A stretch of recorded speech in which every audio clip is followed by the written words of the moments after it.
실제로 일곱째까지 그렇게 하다가 최후에 그 여자도 죽었나이다.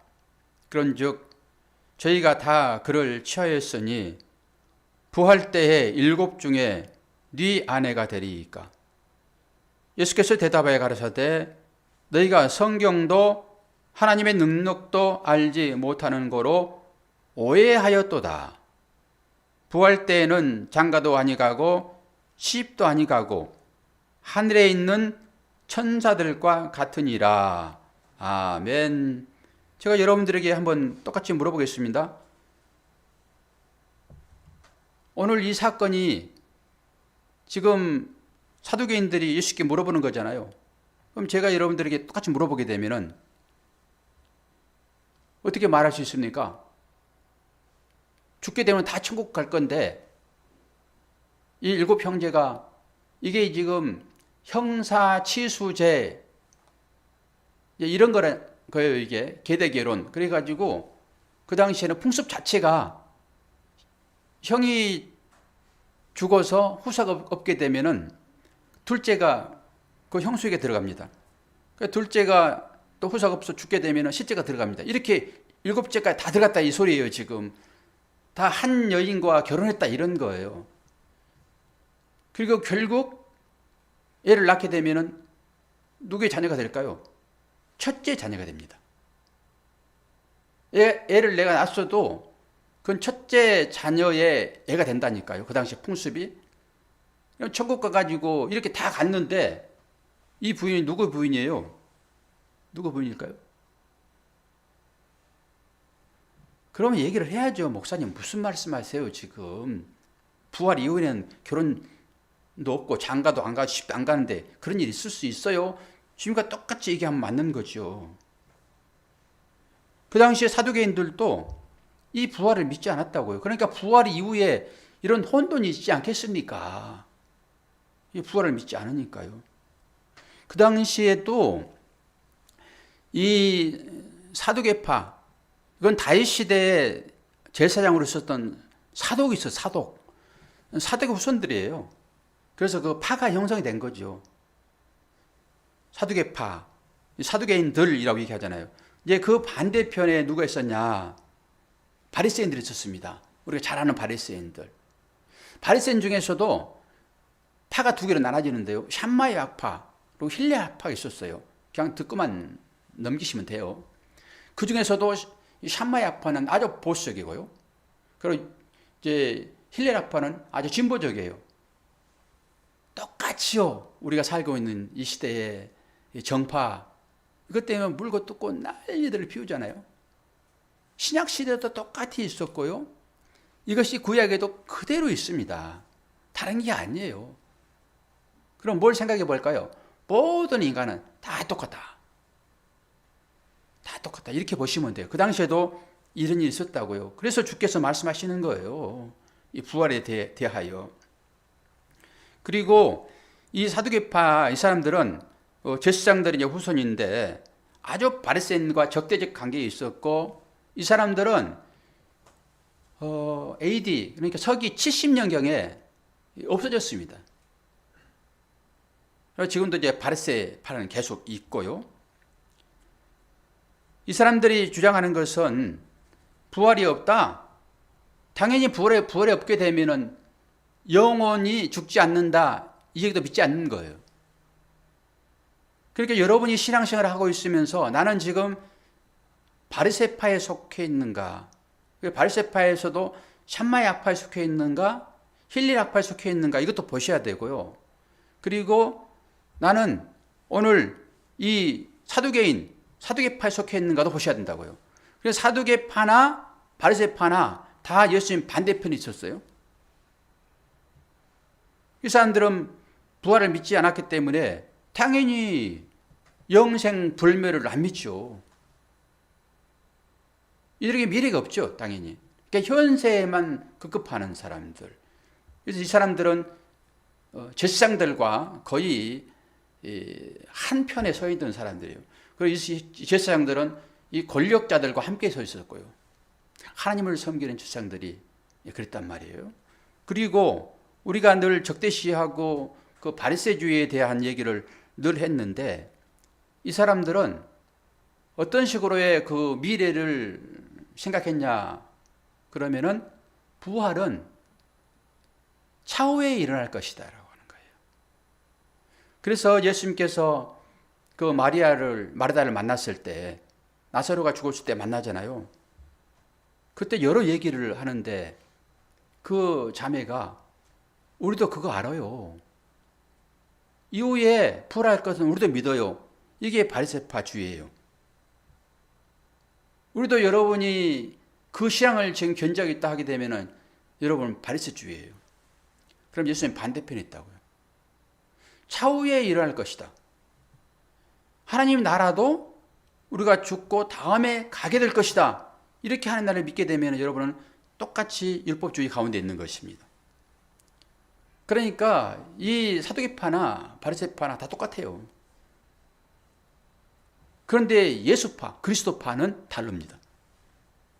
성경에는 그런 파들이 계속 싸운단 말이에요. 그 중에서도 나는 또 바울파니, 나는 뭐 베드로파니, 나는 또 그리스도파니, 거기서 나온단 말이죠. 그럼 우리가 믿는, 제가 여러분들에게 강조하고 싶은, 혹시 팔을 하나 선택하라 했을 때 팔을 하나 소개한다고 그러면은 저와 여러분은 그리스도파예요. 그리스도파는 부활이 현재적으로 일어난 것을 믿습니다. 이걸 여러분들이 믿으셔야 돼요. 그런데 뭐 이후에 뭔가 이루어질 것이다라고 생각하고 현재적으로 이 부활의 삶을 살지 못한다 하게 되면은 오늘 이 복음을 잘 들으셔야 돼요. 그리고 내가 지금 부활의 삶을 살고 있음을 인식해야 돼요. 이게 여러분들에게 자유를 줄 거예요. 그래서 기독교는 예수 안에서 부활이 성취된 것을 믿어요. 그럼 그걸 이제 우리는 말씀을 통해서 확인을 할 건데요. 요한복음 5장 25절을 봅니다. 진실로 진실로 너에게 이르노니 죽은 자들이 하나님의 아들의 음성을 들을 때가 오나니 곧 이때라. 듣는 자는 살아나리라. 아버지께서 자기 속에 생명이 있음같이 아들에게도 생명을 주어 그 속에 있게 하셨고 또 인자됨을 인하여 심판하는 권세를 주셨느니라. 이를 기이 여기지 말라. 무덤 속에 있는 자가 다 그의 음성을 들을 때가 오나니 선한 일을 행하는 자는 생명의 부활로 악한 일을 행한 자는 심판의 부활로 나오리라. 오늘 이 말씀 가운데서 부활이 성취된 것을 여러분이 믿으셔야 돼요. 뭐라고 얘기합니까? 지금 이때가 하나님의 아들의 음성을 들을 때가 있대요. 그리고 그 음성을 듣게 되면 살아난다고 합니다. 이게 부활이에요. 이게 복음이 떨어지게 되면 즉시적으로 부활이 일어납니다. 이게 사망과 생명이 그 현장에서 일어난단 말이에요. 복음을 듣게 되면은 이게 여러분 부활이에요. 그리고 뭐라고 얘기해요? 26절에 아버지께서 자기 속에 생명이 있음 같이 아들에게도 생명을 주어 그 속에 있게 하셨다라고 하잖아요. 그러니까 예수를 믿는다라고 하는 그 말 자체는 우리가 그 부활 안에 들어가 있다 이걸 얘기를 하는 거예요. 그러니까 당연히 우리는 지금 현재 부활체로 살고 있는 거죠. 그러니까 여러분들 이런 것이 혼돈이 있을 수 있는데요. 아니 부활의 삶은 살았으면 영원히 살아야 되는데 사람이 또 죽잖아요. 한 사람도 죽지 않고 이 땅을 떠난 사람이 있습니까? 다 죽지. 그럼 그게 뭐예요? 이렇게 할 거잖아요. 그러니까 우리에게는 1차적인 부활이 있고 2차적인 부활이 있어요. 2차의 부활은 완성으로 들어갑니다. 1차 부활은 무엇일까요? 그러면은 여러분들이 그리스도를 예수로 믿는 그 고백이에요. 영적인 부분이죠. 그 부분은. 예수 그리스도를 믿는 그 순간에 여러분 영은 살아나 버립니다. 그리고 이러한 사실들을 말씀을 통해서 선포할 때 이 말씀이 여러분들에게 생기가 되는 거예요. 그래서 여러분들 영이 살아나고 있는 것입니다. 지금. 그럼 이걸 믿느냐죠. 결론은. 그러면은 온전한 부활은 언제 일어날까요? 이 부활이라고 하는 것은 육과 몸이 함께 부활하는 거예요. 우리의 1차적인 부활은 지금 영적인 부활만 일어났습니다. 우리가 그 안에 있는 거고요. 두 번째 부활이 이제 육신의 부활이 있는데요. 육신의 부활은 우리의 몸이 끝날 때예요. 우리의 몸이 이 땅에서 사라질 때, 그때 우리는 영의 몸이 있는가 하면은 육의 몸도 있느니라, 이 얘기를 빌어서 얘기를 해보게 되면은 우리는 영의 몸으로 다시 바꿔지는 것입니다. 이게 완전체예요. 완전한 부활입니다. 이 부활체는 죽지 않아요. 그리고 그 부활의 몸으로 우리는 하나님과 영원히 사는 거예요. 이걸 믿는 거죠. 이 영적인 사실들을 믿느냐예요. 그러니까 이걸 믿지 않게 되면은 우리 모두는 다 이 오늘 사두개파에 속하는 것이에요.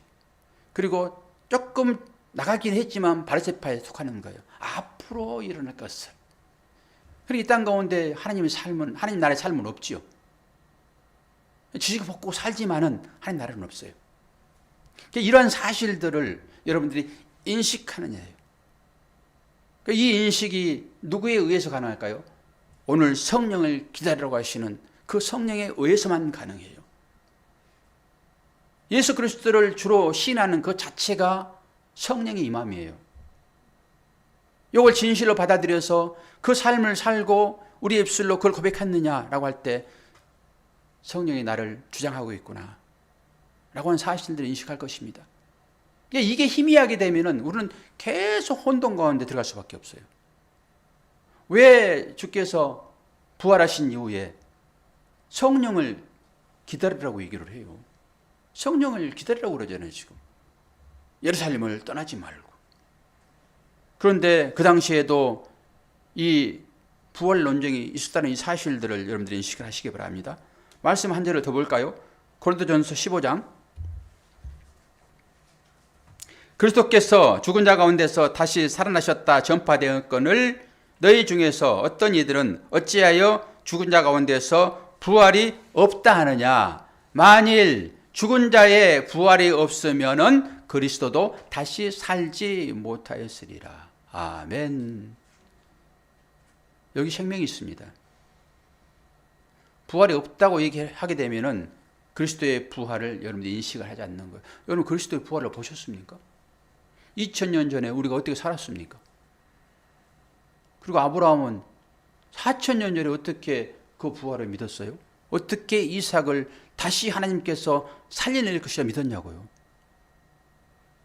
이게 인간의 인식으로는 가능하지 않습니다. 믿음으로만 가능해요. 이걸 우리가 믿는 거잖아요. 그러니까 보이지 않는 것을 보이는 걸 통해서 하나님께서 알려주시는 것이죠. 주님도 직접 말씀하십니다. 요한복음 11장 25절.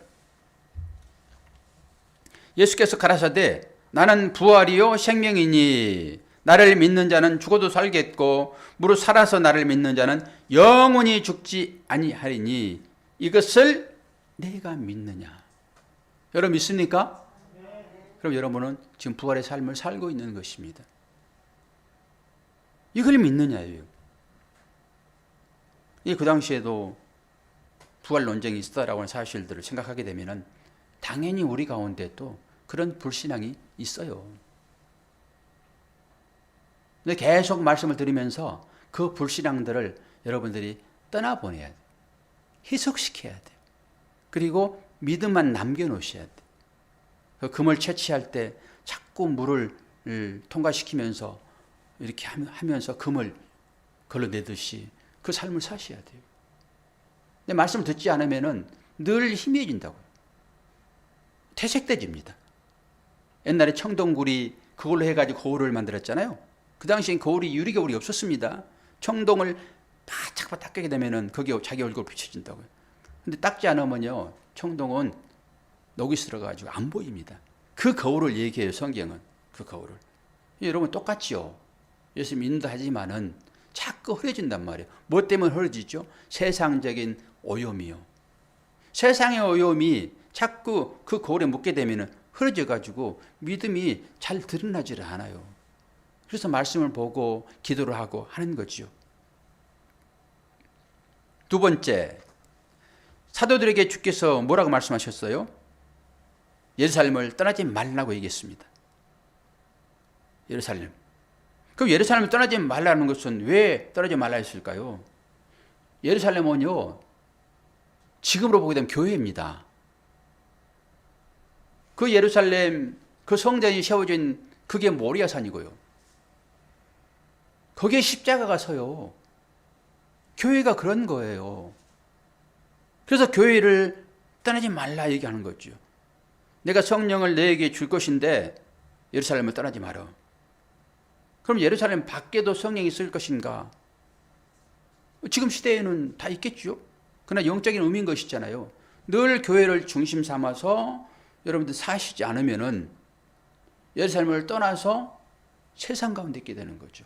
거기에는 성령이 임하지를 않았어요. 성령은 어디에 임한다고요? 예루살렘에 임한다고요. 그래서 떠나지 말라고 얘기를 했어요. 두 번째로 약속하신 것을 기다리라. 당연히 약속하신 것은 성령이시죠. 누가복음 24장 봅니다. 49절. 볼지어다 내가 내 아버지의 약속하신 것을 너희에게 보내리니 너희는 위로부터 능력을 입혀올 때까지 이 성에 유하라 하시니라. 성령은 능력입니다. 그래서 이 권능, 이 능력 주시기 위하여 성령을 보내시는 거예요.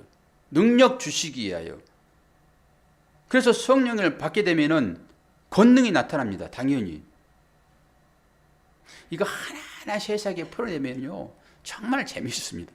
여러분들은 큰 그냥 가지만 붙드세요. 오늘은 큰 가지만. 그리고 그것을 가지고 묵상을 하시고 삶으로 살아보세요. 그러면 그것이 능력이 된 것을 볼 수 있는데요. 권능을 받는다 이런 것이죠. 요한복음 16장 13절입니다.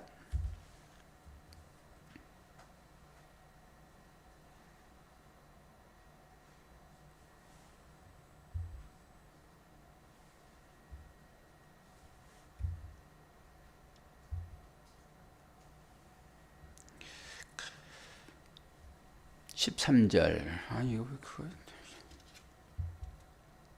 그거 나왔나요? 보여주나요? 요한복음 16장 13절 제가 읽어드릴게요.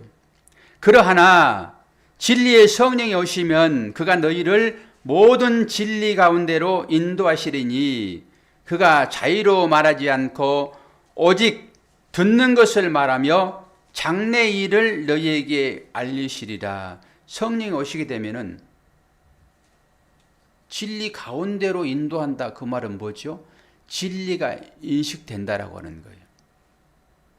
이것은 성령으로 임하지 않으면 안 되는 것입니다. 우리 모두가 하나님 안에서 믿음의 삶을 산다라고 하는 것은 성령의 특별하신 간섭하심이에요. 그리고 성령이 오시게 되면 뭐라고 얘기하죠? 장래 일을 알리신대요. 장래 일을. 이런 부분들을 잘못 이해를 하게 되면은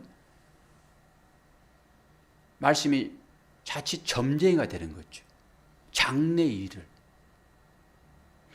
어떻게 얘기가 돼서 그런지 모르겠지만은 지금 청와대를 자꾸 옮기려고 그러잖아요.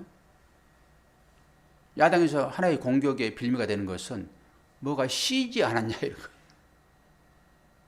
쉬지 않았냐. 무슨 말인지 아시겠죠? 이렇게 강력해요. 사람이 무엇을 들으냐에 따라 달라집니다.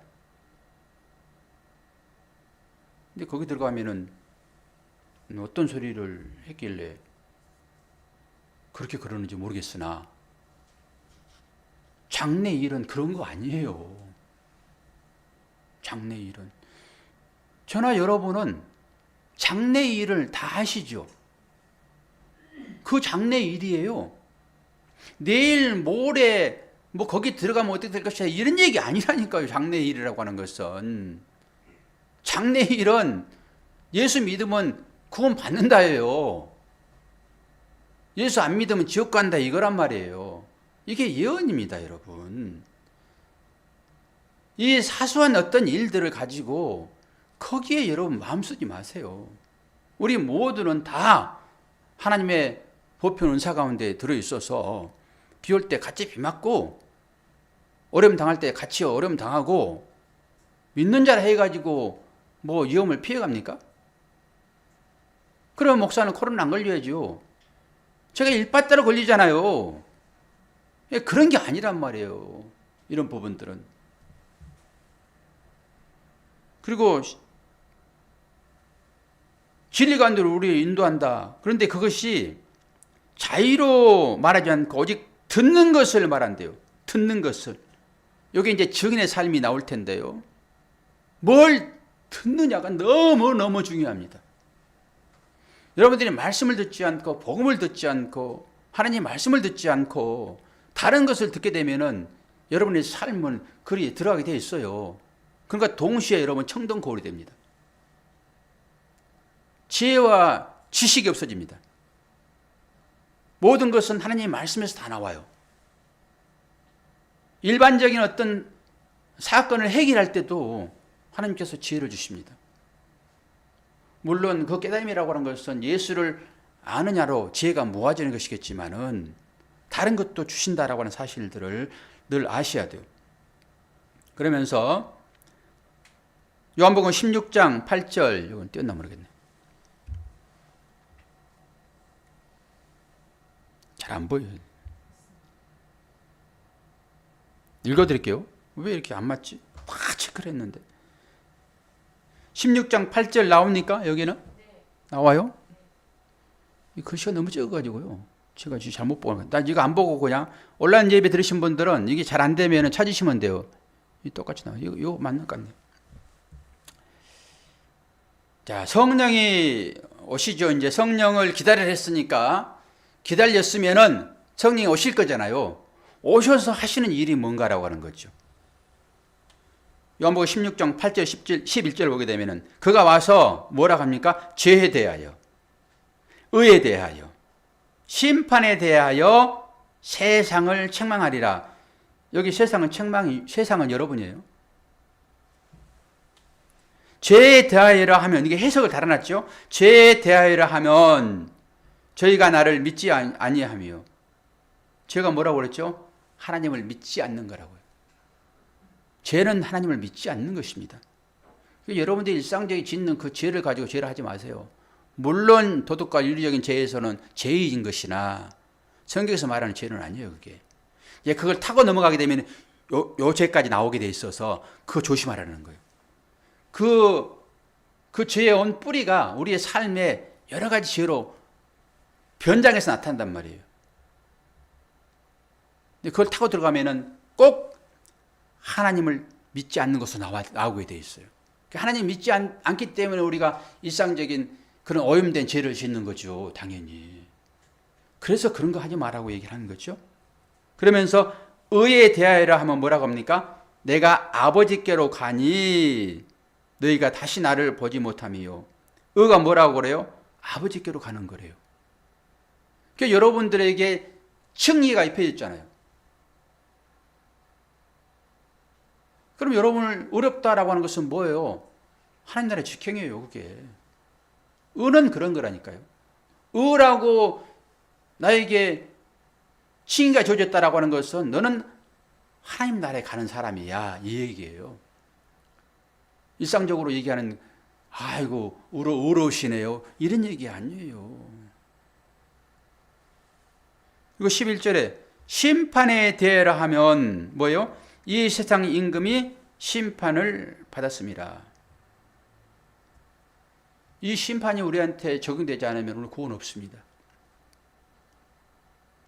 그러니까 세상에 있던 이런 지금 뭐 대선을 통해서 대통령 뽑니만이 이런 얘기를 한 게 아니잖아요. 그 사람들은 심판 받습니까? 그 사람들 다 그리스도인들이고 다 구원받은 사람들인데 이 사람 심판해버리면 어떻게 해야 됩니까? 아니지. 그럼 뭘 얘기를 할까요? 세상 임금으로 살고 싶은 우리의 마음이에요, 이게. 그것을 죽이지 않으면은 어떻게 한다고요? 구원이 없다고요. 이 심판. 그럼 다시 한번 질문을 해볼게요. 여러분은 심판을 받았습니까? 안 받았습니까?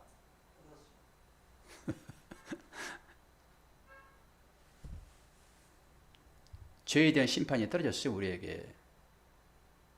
그 심판의 문제가 해결되지 않으면 구원이 없다니까요. 그럼 어떤 식으로 어떤 방법으로 해결됐을까요? 김선 얘기해 봐요 빨리. 어떤 방법으로 그 죄의 심판이 해결됐어요? 예수 그리스도께서 십자가에 우리 대신 죽으신 거잖아요. 복음은 너무 간단하고 심플해요, 여러분. 이걸 정말로 확실하게 믿느냐예요. 우리가 당연히 심판받게 되어 있었고, 이 심판은 하나님의 공의인 것이기 때문에 이 심판이 떨어져서 죽여야 되잖아요. 그건 하나님께서 처음부터 너희들이 내 말을 듣지 않게 되면은, 다른 말로 선악과를 먹게 되면은, 다른 말로 너희들이 선악을 분별하면은 이런 거잖아요. 너희들은 왕이 아니야. 너희들은 재판관이 아니야. 내가 왕이며 내가 재판관이야. 내가 선하다 그러면 그건 선한 것이고 내가 악하다 그러면 그건 악한 것이야. 여기만 따르는 것입니다. 그런데 우리는 지금 어떻게 살고 있습니까? 조금만 잘못하면 그냥 왕이 돼가지고 전부 판결하잖아요. 한번 보세요. 국회의원 선거 때나 대선 때 보시라고요. 자기 죄인이라는 사람은 한 사람도 없어요. 전부 네가 나쁜 놈이야. 지 잘못은 전부 숨겨놓고. 이 심판받아 마땅하지 않습니까? 우리는 안 그렇습니까? 저와 여러분이 하나님 앞에서 뭘 잘해서 우리한테 구원이 임했어요? 보면 볼수록 정말로 나는 구원받지 못할 자로구나라고 인식되지 않습니까? 저는 인식이 너무 많이 돼요. 저의 행동들을 보면서. 정말로 십자가가 서지 않았으면 나는 그대로 끝나는 사람이 되겠구나.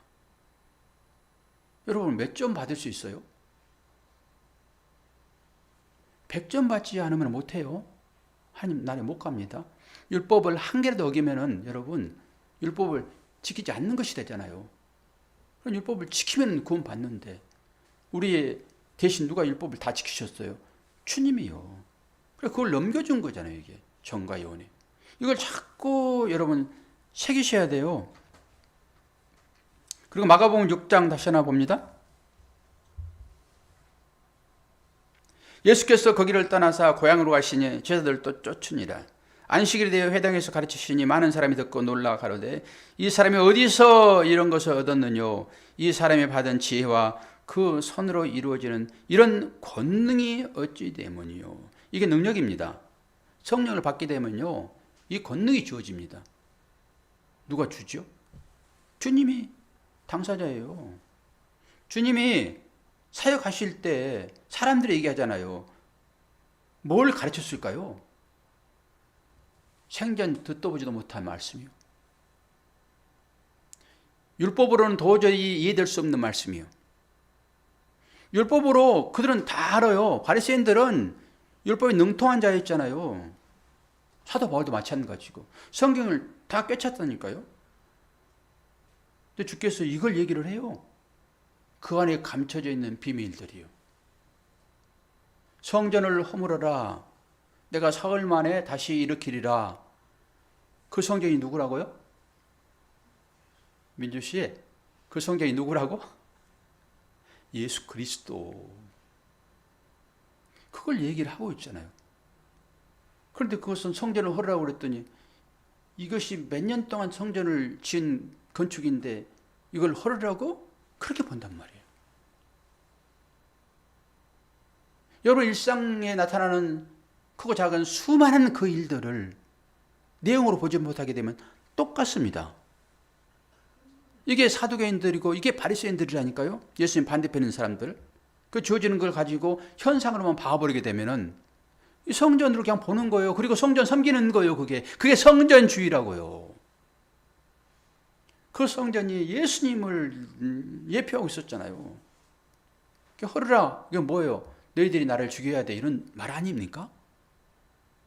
그래서 성전이 허러지잖아요. 십자가 위에서. 그걸 내용으로 갖고 있지 않으면요, 여러분 사두개나 똑같습니다. 부활이 없다고 주장하는 거랑 똑같다니까. 실제적으로 말을 않지만은 부활이 없다고 주장하는 거랑 똑같아요. 여러분 삶이. 그 내면을 들여다보지 못하게 되면은. 그러니까 겉으로 드러난 것만 가지고 그냥 아웅다웅 싸우고 말죠. 그 속에 내용이 있는지 뭔지도 모르면서. 그리고 이렇게 성령을 받게 되면은 마지막에 무슨 일이 일어납니까? 증인의 삶을 살게 됩니다. 여호와의 증인이요. 여호와의 증인을, 그 삶을 살게 돼 있다니까요. 뭐가 임하면요? 성령이 임하면요. 기본적으로 그런 거잖아요. 그래서 레위기서, 좀 무서운 말씀이 나오는데요. 레위기서 5장 1절. 성령이 임하게 되면은 권능을 받고요. 그 권능을 받게 되면 능력인데, 그 능력을 받게 되면은 자동적으로 따라오는 것이 말씀 전하는 거예요.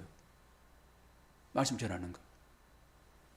그 레위기서에 보게 되면은 뭐라고 얘기합니까? 누구든지 증인이 되어 맹세시키는 소리를 듣고도 그 본 일이나 아는 일을 진술치 아니하면 죄가 있나니 그 허물이 그에게로 돌아갈 것이요.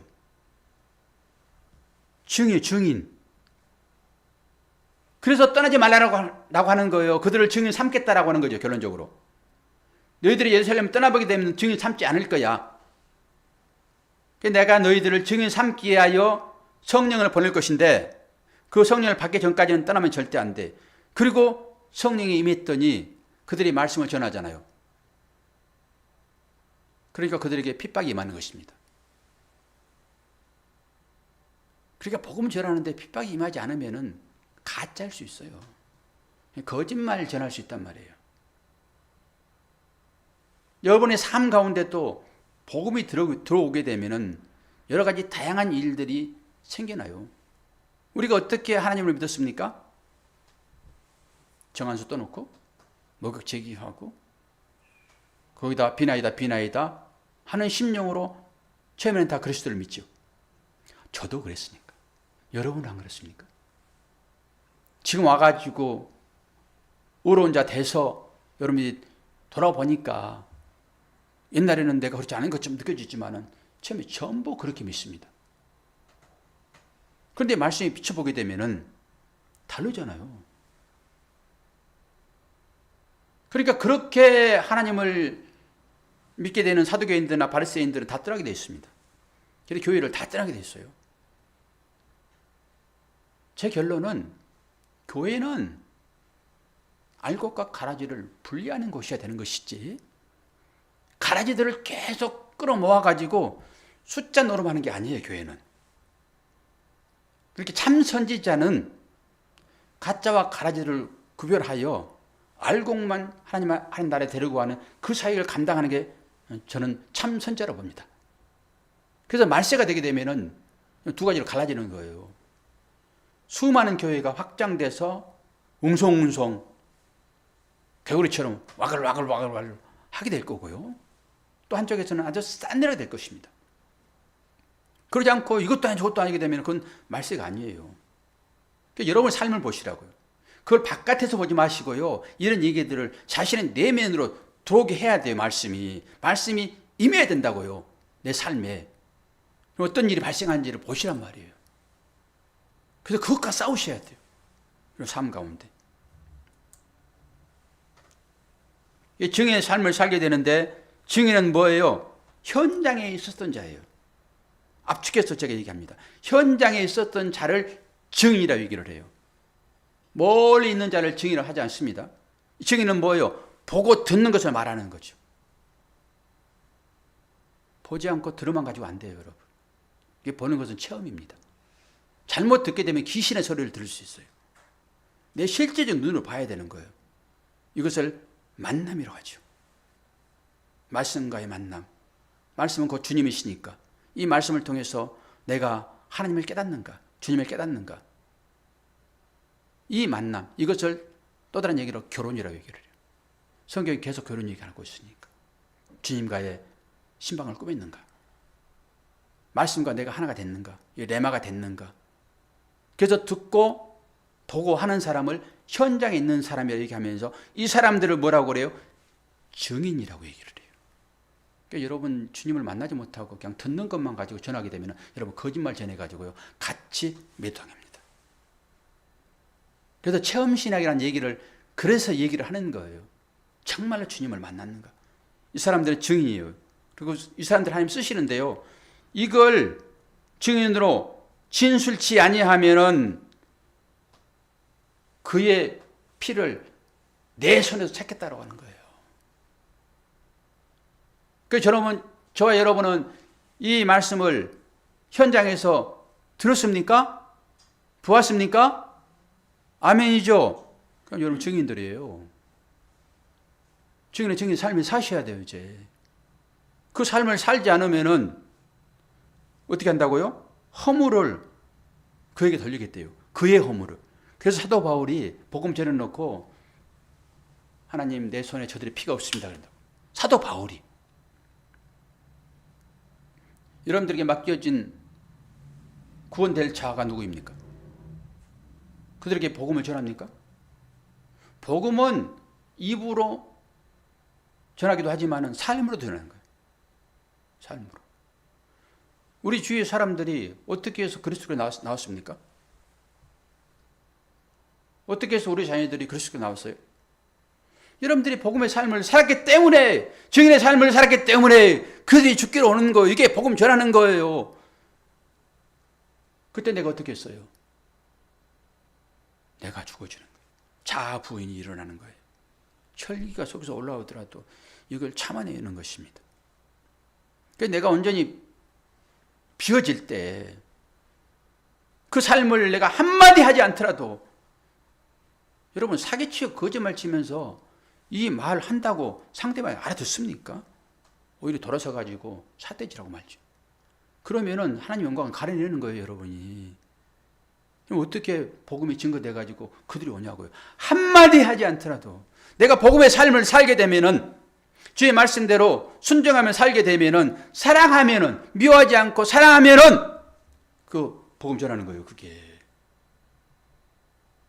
지식은 엄청나게 풍부해가지고 아주 이번 살아가지고 얘기는 하지만은 삶으로 들어가게 되면은 개판이요.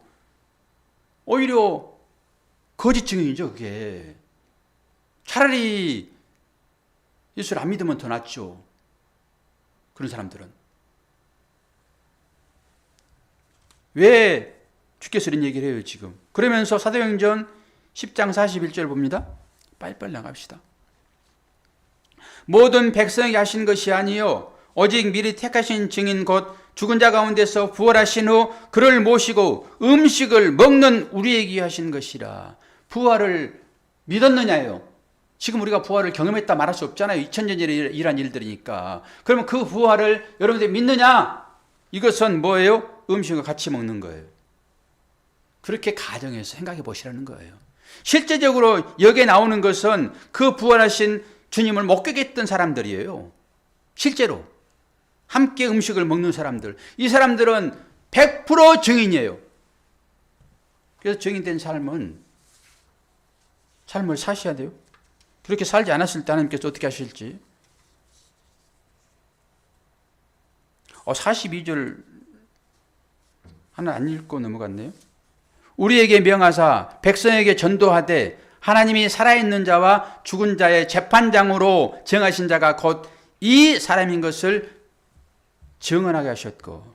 빨리빨리 넘어가다. 마태복음 28장. 이렇게 해서 우리들에게 이 성령이 임했습니다. 그러면 권능을 받았어요. 그러면 권능을 받은 사람들은 하나님의 증인에도 나와야 됩니다. 주님이 말씀하시죠. 마태복음 28장 18절. 예수께서 나와 말씀하여 이르시되 하늘과 땅의 모든 권세를 내게 주셨으니 그러므로 너희는 가서 모든 민족을 제자로 삼아 아버지와 아들과 성령의 이름으로 세례를 베풀고 내가 너희에게 분부한 모든 것을 가르쳐 지키게 하라. 볼지어다 내가 세상 끝날까지 너희와 함께 있으리라 하시니라. 언약입니다. 복음 전할 때 힘들고 어려움이 분명히 있습니다. 그런데 주님이 세상 끝날 때까지 함께 하시겠다고요. 이걸 믿느냐는 거죠. 그런 증인의 삶은 기본이 예배입니다. 성령을 준다라고 떠나지 말라고 얘기했고, 정리합니다. 성령을 주기 위하여 너희들이 예루살렘을 떠나면 안 돼. 교회를 떠나면 안 돼. 그래서 그 말에 순종했더니 성령이 오셔가지고 세례를 베푸는데, 세례가 성령이 오시니까 그들이 권능을 받습니다. 그 권능이라고 하는 것은요, 원수를 대적하는 것이 아니라 원수를 사랑하는 거예요. 칼 들고 나를 죽이려고 찾아오는 그 원수를 끌어안는 거예요, 여러분. 이게 능력이에요. 그런데 이걸 반대로 사용하니까 세상에서는 교회에 힘을 키우려고 그러는 거예요. 그리고 꼼짝 못하게 하려고. 그러니까 반대로 설교를 듣는 것이죠. 그러면서 증인의 삶이 예배인데, 주인도 말씀을 하셨잖아요. 이 예배가 무엇인지를. 하나님은 영이시니 예배하는 자가 영과 진리로 예배할지니라. 어디서 많이 들어본 소리 아니에요? 어디서 많이 들어봤어요? 예배 시작 전에 제가 늘 선포하면서 얘기하잖아요. 하나님은 영이시니. 그 가운데서 그 영이, 그 주님이 이런 말씀을 하세요. 요한복음 14장 6절. 예수께서 가라사대 내가 곧 길이요 진리요 생명이니 나로 말미암지 않고는 아버지께로 올 자가 없느니라. 진리입니다. 그래서 이 성경을 통해서 예수를 보지 못하게 되면 하나님 나라는 없다니까요. 다른 걸 보면 안 되는 거예요. 이 성경을 통해서 여러분의 삶을 고치겠다고 보면 안 된다니까요. 사람의 계명이나 교훈으로 가르치지 말라고 주님 말씀하시잖아요. 왜 그래요? 오직 주님만이 아버지께로 가는 길이기 때문에 그래요. 그러면서 이렇게 사는 사람들이 삶 가운데서 열매가 나타나야 돼요. 우리가 잘 아는 말씀이잖아요. 갈라디아서 5장 22절.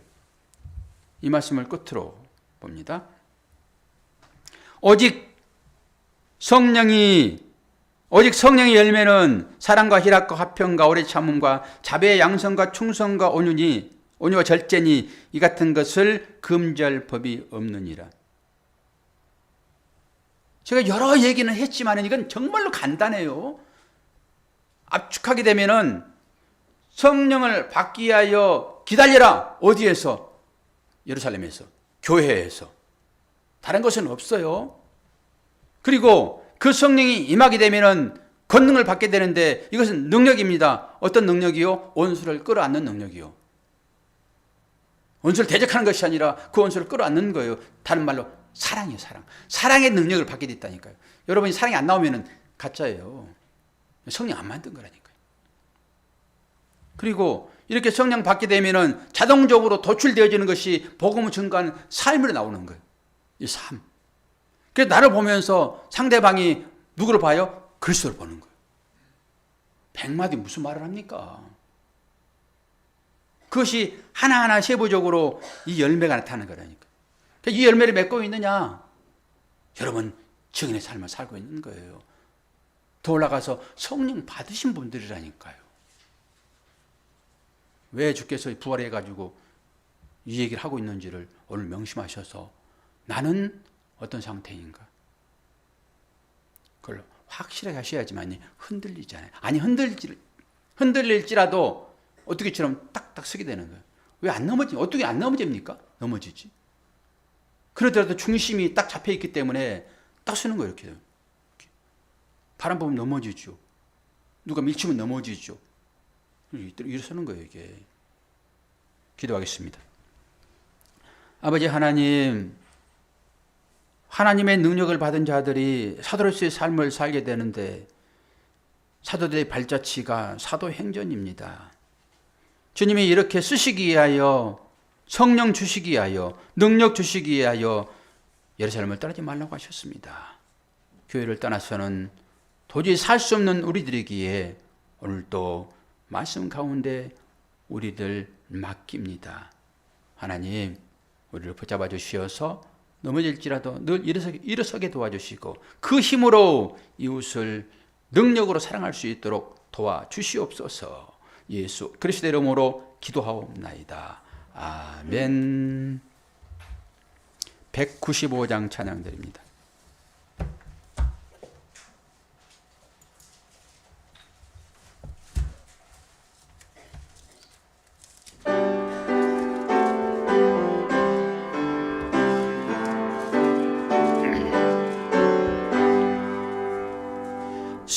성령이여 우리 찬송 부를 때 진심으로 찬양하게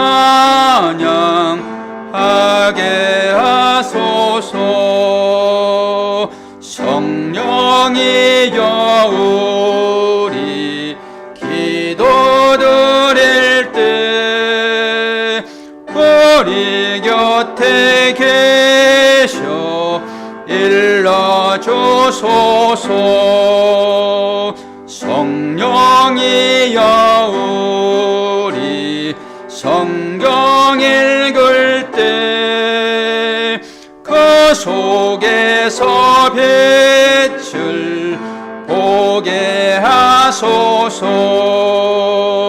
성령이여 우리 전도할 때에 지혜로운 말씀 주시옵소서. 성령이여 우리 겸손해져서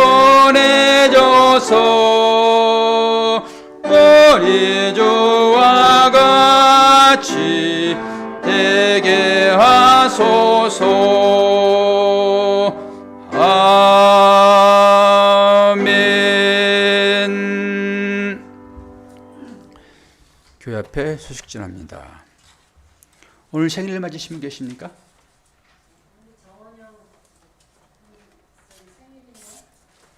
네, 우리 마음으로 축하하고,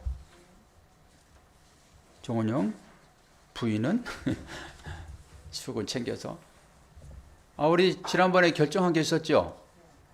생일날 어떻게 하기로 했어요? 재정부에서? 예? 그건 사모님 어떻게 알아요? 제발 좀 앞서가지 마시라고. 어떻게 하기로 했어요? 케이크 값 정도. 케이크 금액을 정해놓읍시다. 네? 3만 원? 네. 자, 그러면 한 3만 원 정도. 우리 부장님은 통이 커가지고 좀 많이 쓰기를 원하시고 우리 김사님은 아주 살림을 잘하실 것 같아서 한 3만 원 정도로 합시다. 오부사님 어떠세요? 그 정도 되겠죠? 오부사님한테 물어보면 딱 맞아요. 김사님은 통이 커가지고 그러면 앞으로는 바로 시행할까요? 좋으시죠?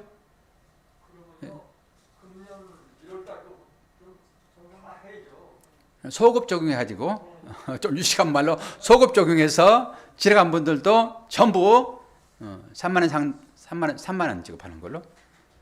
그 대신 재정부에서는 이제 재정을 책임지셔야 됩니다. 괜히 재정부장님 아니에요. 자, 그렇게 하시고요. 그리고 지난번에 그 절기연금, 우리가 절기연금 2번을 예부로 이제 내보내기로 했잖아요. 그런데 한 번 절기연금을 없앴어요. 신년 절기연금을 안 하잖아요.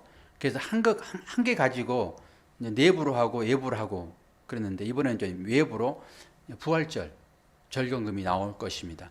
우리가 예선 세울 때는 절기연금을 보통 한 50만 원씩 세웠어요. 근데 거기 근사하게 거기 나와요. 특별하게 은혜가 있게 되면, 지난번 같은 경우에는 배로 나와버려가지고 많이들 지급들 했는데, 이게 50만 원 그거 하고, 또 이번 주일날 지나가지고 또 은혜 받은 사람이 있을지 모르니까 이번 지나가지고 그거 모아가지고 합시다 이런 얘기 있어가지고 바로 지급하지 않고 오늘까지 모아가지고 그래서 그거 보태가지고 지급할 건데, 재정부에서 알아서 지급을 하십시오.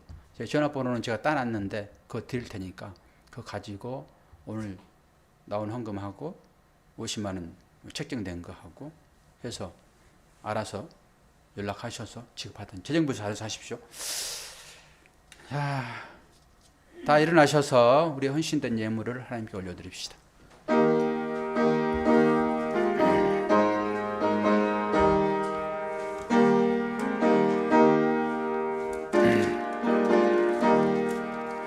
주님 주신 거룩한 날 기쁨으로 앞에 와 기도하고 찬양하며 주께 경배 드립니다. 내게 주신 귀한 물질 하나님께 드리오니 기뻐 받을 제물로서 연락되게 하옵소서.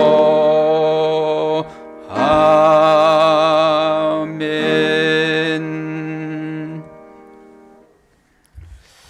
하나님 아버지 사랑과 은혜를 감사합니다. 성령이 우리에게 오셨고 그 성령이 우리의 심령 가운데 내주하심으로 우리들로 하여금 믿음의 삶을 살게 하십니다.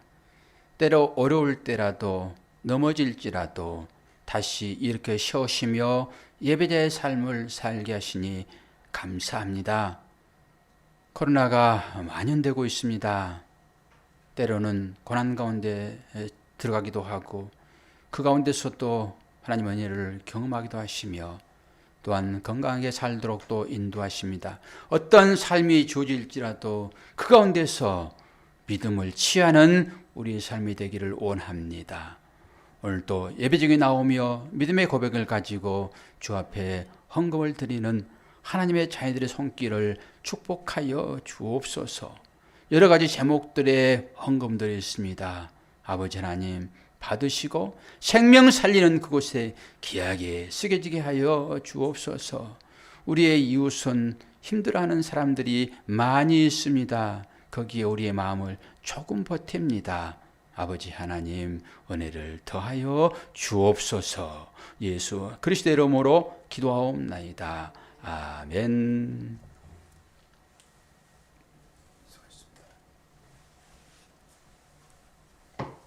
축도하심으로 예배를 마치도록 하겠습니다.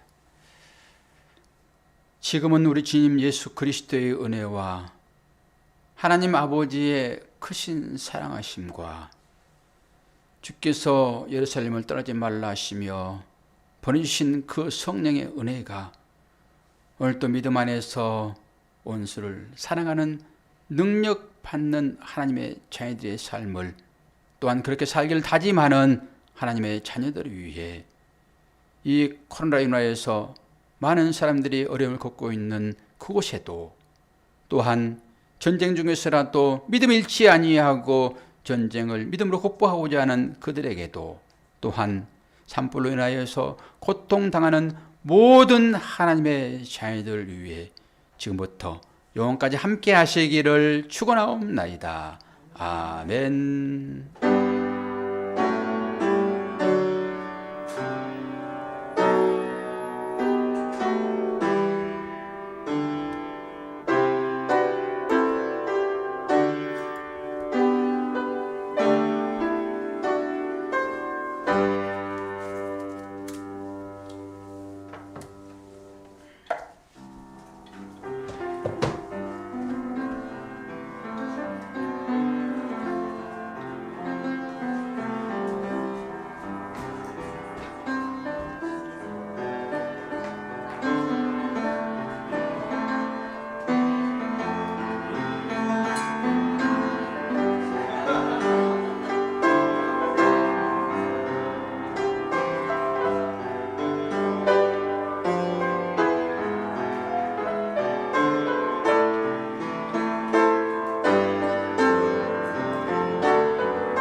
자, 집에서 예배드리신 모든 분들 축복합니다. 점심 맛있게 드시고 이 코로나를 잘 이겨내시길 바랍니다.